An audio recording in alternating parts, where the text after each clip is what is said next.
this, home of Lake Amistad. Your host, Rob Wade. This guy who dives.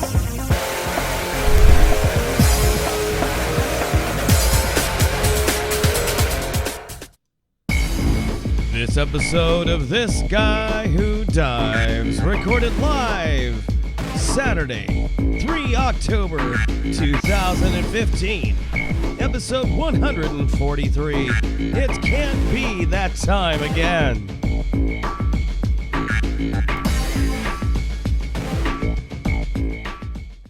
And yes, again and again and again. Okay, so if you were following along, you saw that we got well into the show and then ran into difficulty. We'll see if that happens again. If it does, I will be yanking the developers of XSplit hard on this one. This is pretty bad. So we're moving along well into, I already had given my review of Maze Runner's Scorch Trials, which I will redo, but in accelerated fashion. And tried to go back to the screen, and it froze. I mean, I saw the little circle of death going on, and I got no response. It was wild. I was like, what is going on here? So I tried everything I could think of. Tried flipping through the various processes. Again, don't want to get too deep into the techie stuff. I don't want to get nerdy on you, but there's a number of things you can kind of do with processes, tricks with the assigning the processor, the dominant processor, upping its priority, etc., to try to get a process to catch, to speed up if it's hanging for some reason. And I tried everything and I couldn't. So finally, I just had to kill XSplit the hard way. It's kind of like if your phone locks up on you and the only thing you can do is just do the full-on hard reset where you have to reinstall everything. It was almost like that. I had to basically yank the rug right out from underneath it to get it to work, and finally got it restarted. Thankfully, it did remember all of the settings. I mean, literally, I thought I was going to have to reboot, but no, it pulled everything up. So, let me recap quickly what we took care of up to this point. So, I did do a quick review of Maze Runner: The Scorch Trials. So, and I said that overall, I thought the movie was better than the first one. Had better CGI. I liked the environment better than the closed up you're stuck in a glade and then actually working through the maze. Liked the CGI. The female character from the first episode, the first movie, I'm sorry, she turns coat, and I just felt she should have died. I know that these are following the books, but I would have killed her off. I was like, come on, seriously? You turn traitor, you're done, especially when it's life or death like this. So I thought that was a big mistake. All right, so let's see if I can get back to the screen. Yes, we're back to the screen. All right, tech news real quick. Microsoft Office 2016 was just released this week. So if you have an Office 365 subscription, which we do, you can immediately install it. They'll be pushing it out automatically over time. But you can go to your account and your Office 365 account, and you can actually tell it to go ahead and install the updates. I tell you, I got to say that originally I didn't think I was going to be a fan of Office 365, but given how expensive Office is, the full package is, if you buy it outright, subscribing to the normal subscription, there is a personal one that gets you like one copy on a PC and one copy on a tablet, one copy on a phone. But the normal basic Office 365 subscription is $99 a year, and you can install it on 5 PCs or Macs, 5 tablets, and 5 phones. So basically, you kind of got an average family covered here. So we've got it installed on. I've got it on my main machine here. I got it on my. I've got it on my Surface Pro 3. My wife's got it on her laptop. I got it on my laptop. She's got it on her tablet, and I've got it on a couple of the PCs here. So we've got plenty of headroom here, and I like having that convenience.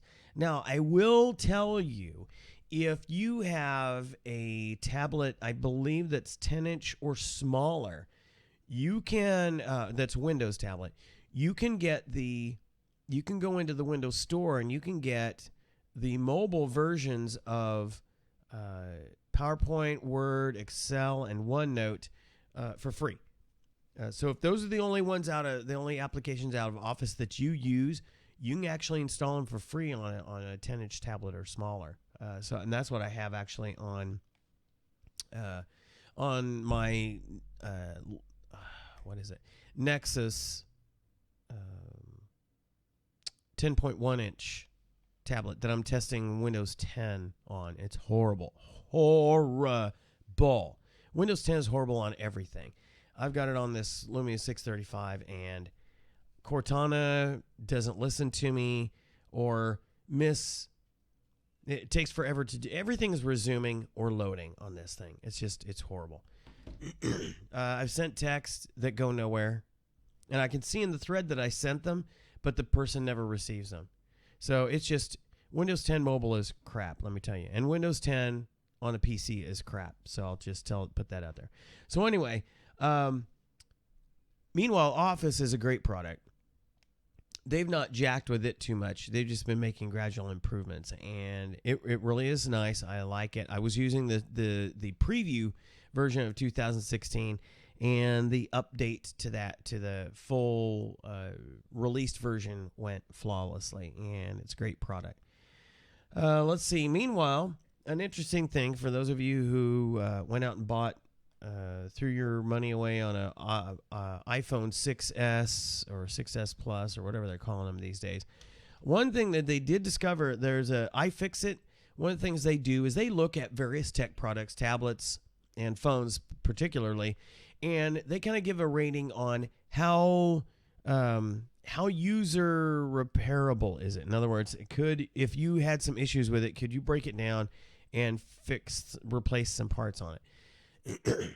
One of the things they discovered when they broke down the iPhone 6S and its companion was that it apparently is more water resistant.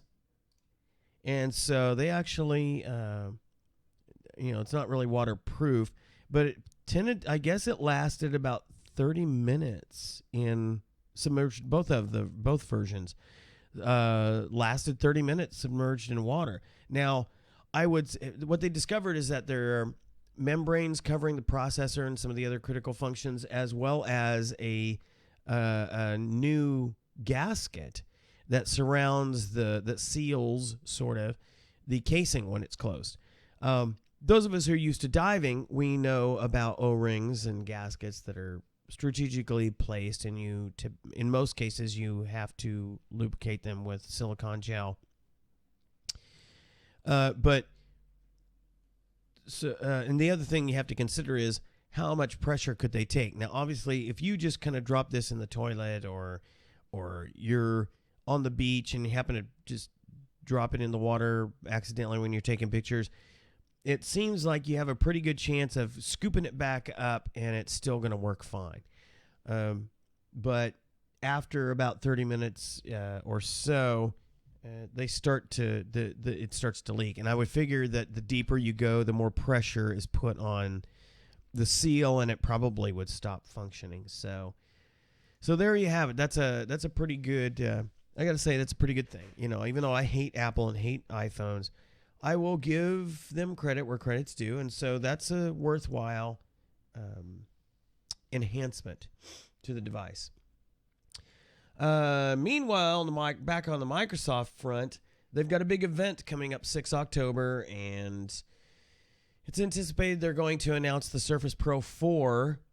And of course, you're already seeing websites talking about, okay, what are you going to do? Here's how you prep to sell your Surface Pro 3 in preparation to getting the Surface Pro 4. I love my Surface Pro 3.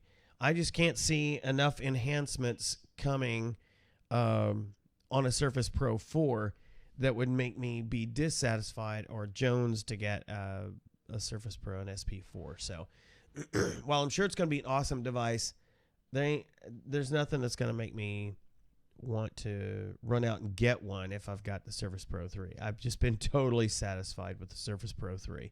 It's an excellent device.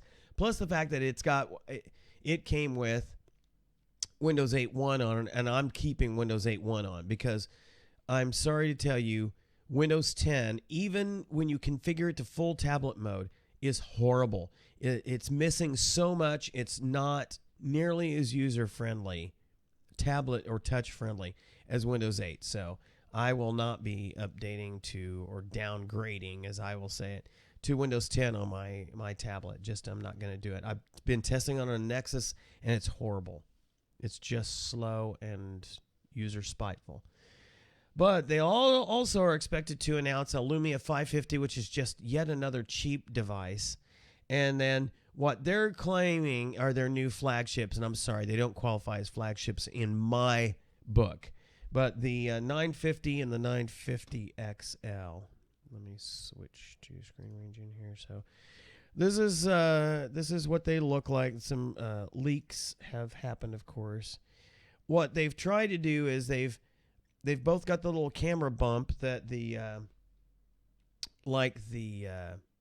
Lumia 1020, but they've only got 20 megapixel cameras on them. So I'm sorry, they're lame compared to the 1020 already, having half the megapixel sensor.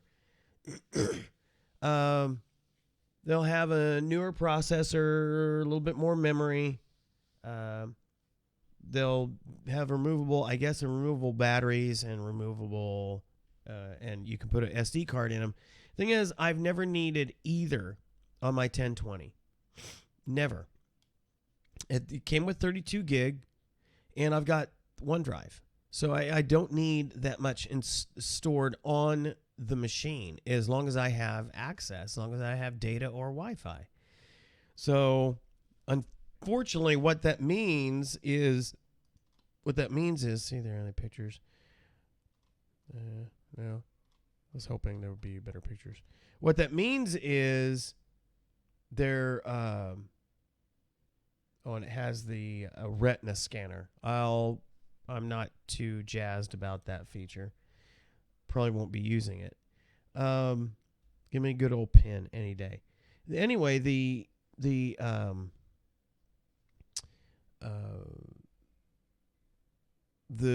order to have the removable battery and have the slot for this headphone issue is really driving me up the wall. In order to have the removable battery and be able to install a SD card means you have to open the case. And I'm here to tell you, these don't look much different to me than the Lumia 635 that I'm using here. And I'm sorry. It just is. I've dropped it on the floor and open this stupid thing up. There we go. Okay, so annoying. I hate this. I hate taking the covers off because it means they fall. Because I've dropped it a couple times and the cover comes off, which is lame. I like the solid look of the 1020 and the 920. Both gorgeous devices. I just don't understand why they would go backward in design. Make stuff that looks cheap, which is exactly what those look like. They look cheap. There's nothing premium in the look there. So really disappointed what Microsoft is doing. They've squandered, in my opinion, the great stuff that they had when they acquired the devices division from Nokia. They just squandered it. Matter of fact, with all the layoffs that they had, I'll bet you that they let go the really good Nokia employees. I'll bet you that's what they did. So anyway, that's coming up, and there are probably some other little pieces and parts they're going to be showing off too. But so that's October 6th. And of course, as you notice from the full shots, we're still looking for. We'd love to have an actual regular co-host for the show, but we'll just keep pressing. So we had last weekend a scuba class, open water class. It was the last one officially scheduled for the year. So congratulations to Larry Baroker, who did an excellent job, had a great time in the class. He was a fantastic student and enjoyed facilitating his entry into the wonderful activity that we all know and love here as scuba diving. And I've got just a little bit of video to share of the experience.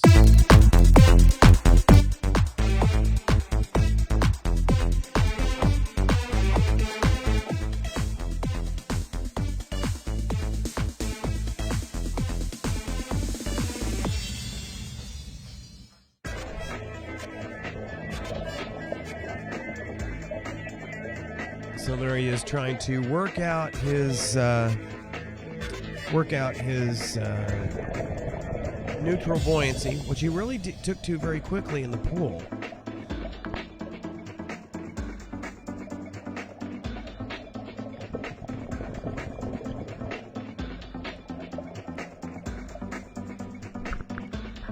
Now, one of the deep water dives he did, the deep water entries, almost the correct form. Now, this was actually out at Lake Amistad, I think it was on the last dive.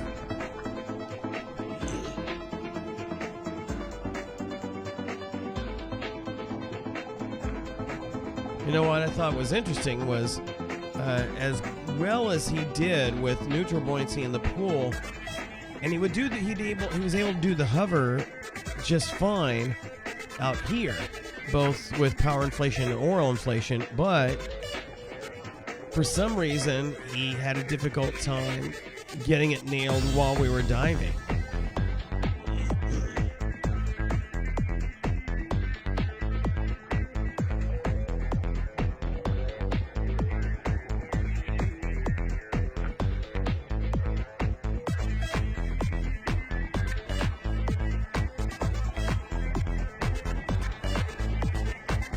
Very green.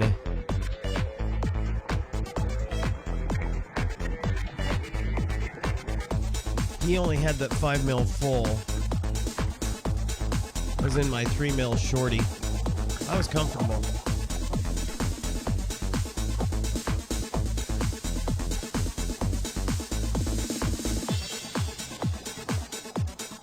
Not a lot to see when visibility is that bad.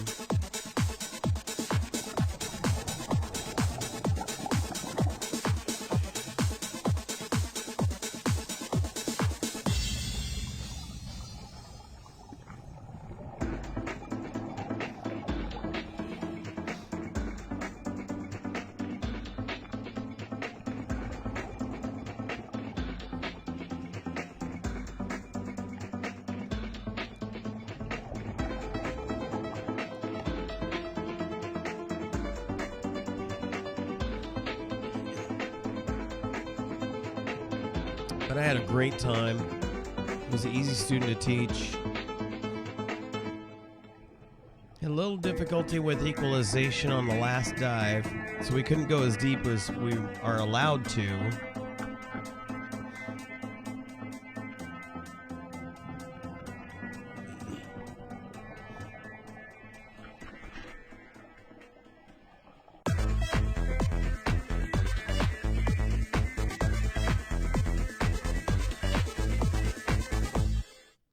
And there you have it. Just a little bit of insight to the latest diving conditions there in there at Lake Amistad. So again, I was comfortable in 3 mil shorty till you get down about 65 feet, and then the thermal you feel. And I would have liked to have had the 5 mil full on there out there. So the title of the episode was, of course, It Can't Be That Time Again. And it seems like we just started the dive season, and here we're coming towards the end of it. I mean, we're into the last quarter of the year, the last 3 months of the year. We're moving into the holidays, and so air temperatures are already starting to cool down here.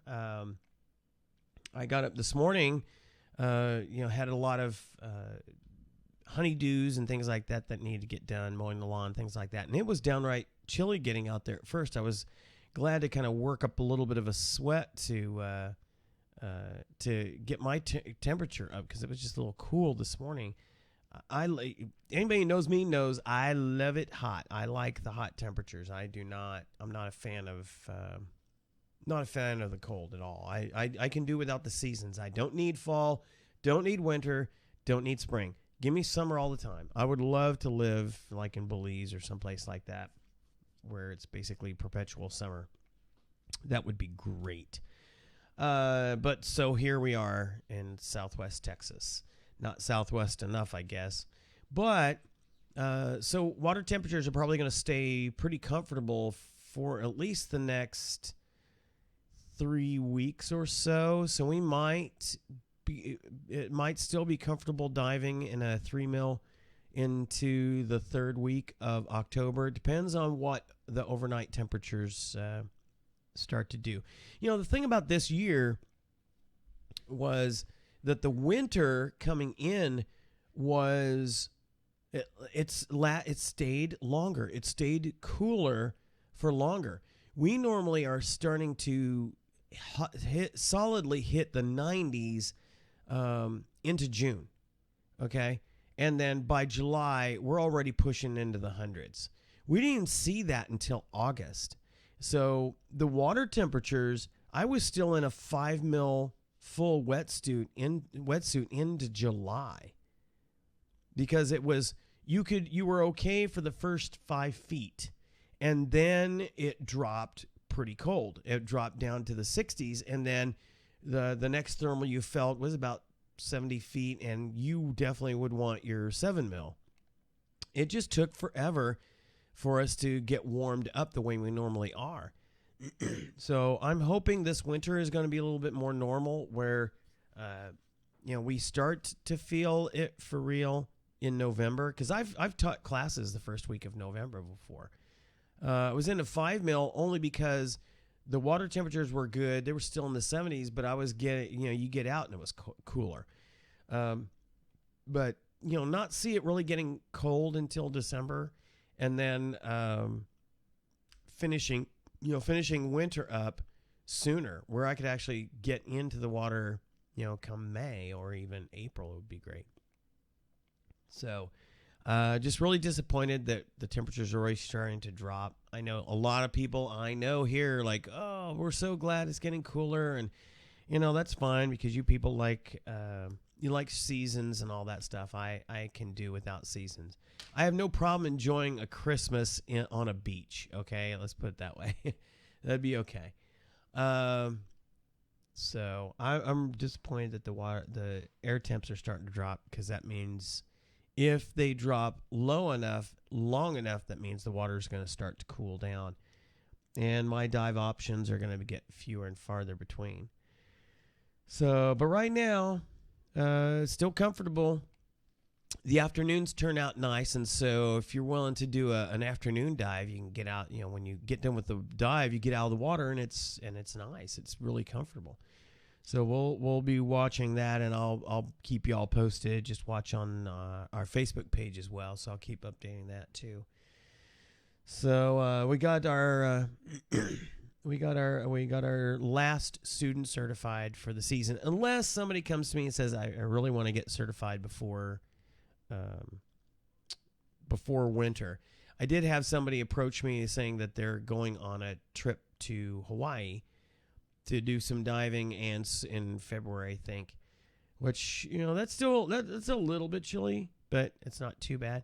But they're a certified diver, but they just want to get a refresher. I said, well, better get with me soon, because I can bring you into the pool and take you through the refresher course, so that you're good to go for a trip to Hawaii. They're going to go on the island of Kauai, which will be pretty cool. Jurassic Park. So let's see. I think that takes care. I don't want to jinx it, but we might actually be getting a modest dive shop back in town. Had a guy call me who is acquiring another business in town, and he and his son are both divers, avid divers, and they actually do the whole dry suit thing. And I said, well, I don't do dry suit stuff here, but he was, after I talked with him for a while, he was thinking that he would like to maybe take an area of the business that he's acquired and set it up as a little LDS, not a big deal, but something probably along the lines of what Amistad Propane had when they had Amistad Scuba there a few years ago. So they sold some gear and some things like that, snorkel, or mass fin snorkel, that kind of stuff. And so I might be affiliating with them or, something. So, again, he's just in the idea stage now, and it was basically kind of born out of the discussion I had with him. So, who knows? We might actually get back to having an LDS in Del Rio, Texas. So we'll see what happens. I will definitely keep you all posted here. So let's go ahead and hit the Administrivia before we head on out of here. So next Dive Club meeting, if anybody actually shows up, is on my birthday, 15 October, 7 p.m. at Rudy's Restaurant. I definitely, my wife asked me what we want to do for my birthday, and I'm like, I really didn't have anything special planned, but so I think, I love eating at Rudy's, so I think that's just about as good as any place to have it. So if nobody shows up, maybe we'll go see a movie. I don't know. We'll see. Well, of course, there's not really much in the way of movie going left. The last movie that was on my list before Scorch Trials was the last one on my list next to the new Star Wars movie, which is in December. So I have nothing that I'm looking forward to seeing, at least nothing that I'm aware of, nothing that was on my list. So it could be that something shows up that came out of the blue, and I could go see it, but we'll see. We'll see. And as I mentioned earlier, dive classes are done for 2015, so anything from here on out is by special request only. But I'll work out the dates for the 2016 season, and I'll be sharing that with you shortly, if not by the next episode. Again, if you're in the Del Rio area and you need air fills, go check out Broke Mill RV Park. And you're probably thinking, why would I go to an RV park to fill my air tanks? Well, it's because that's where Mike McCarson is, and he's a diver, although he's a certified diver, but he's not been diving for years. But he has a big cascade system out there set up. So if you give him a call at 8307-192935, just so he knows you're coming, he'll be able to fire up the system and make sure you can get your air fills lickety-split. His system can handle 4 tanks at a time, and takes about 10-15 minutes to fill them. So just give him a call, and he'll fix you right up. A Pet's Wish, against all odds, is still actually open. And so they still have animals that need help. They need your care and your donations. So if you have it in your heart, and I hope you do, to send some money or some time, donate your time, send some money their way, just get a hold of A Pet's Wish. They're on Facebook. They also have a PayPal account, so it makes it really convenient to donate money to them.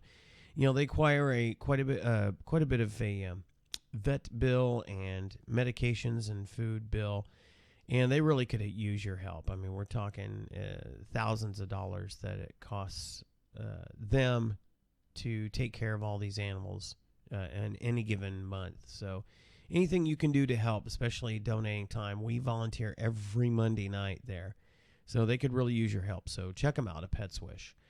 And if you'd like to keep up with the comings and goings, visit our dive club website, delriodiveclub.com. We have information about scuba classes, etc. there, and just general information about diving in the area. And then more up-to-date, more dynamic, that's the word I was looking for, more dynamic information you can get at our Facebook page. Just look for Del Rio Dive Club, of course. And you can send me a message via Skype. Just look for TGWD. And, of course, if you would like to send me email, just send it to robert.wade@cetifox.net. Or you can follow me on Twitter. I'm very prolific, but I will warn you that I'm a little bit of political activist as well. But if you'd like to follow me, just look for @RobertCFP. The CFP stands for Ceti Fox Productions, which is the umbrella under which we do this program and a number of other things. So check me out there. And if you follow me, I will follow you. Unless you're a weirdo, I will mute you. But definitely would like to hear from you on there. So that pretty much covers everything that we've got this week for the show. So, again, in lieu of any other unexpected issues like updates to the software that screw us up, we hope to see you once again next week on another episode of This Guy Who Dives. See ya.